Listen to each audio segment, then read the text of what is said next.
Bismillahirrahmanirrahim. Assalamu alaikum dear students. I hope you people are doing well.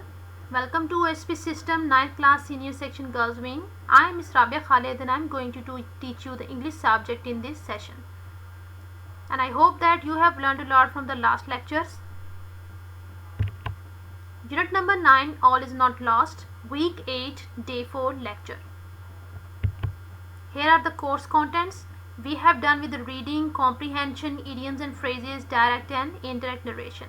So today we are going to study about compound prepositions. What are compound prepositions? A compound preposition consists of a combination of words that is often considered as one preposition and connects the object of a preposition to another word or set of words. So basically, compound preposition is combination of different words with one preposition, and definitely it connects the object of a preposition to another word. So you can see that it is more than the one or two words. So examples are according to, in place of, ahead of, in regard to, and etc.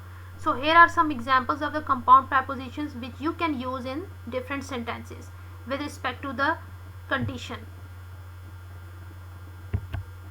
Here are some list of compound prepositions and I have given over here so that you will be able to understand that what are different types of compound prepositions and how to use them in sentences.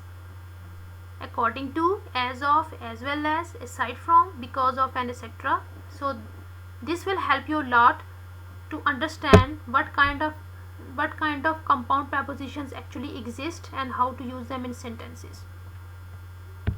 So here is your assignment, dear students. I hope that you have understood the topic. It is a simple topic which should be which can be understood very properly when you people practice it day by day. It is not easy to understand topic in just one lecture, so we will keep repeating these topics side by side. Your today's assignment is complete the sentences with the given compound prepositions on page 100, and there is another task. As you people know that I have told you how to write the summary, so there is no need to repeat it. So what you have to do, you have to write the summary of the story in your own words, which is given on page number 102.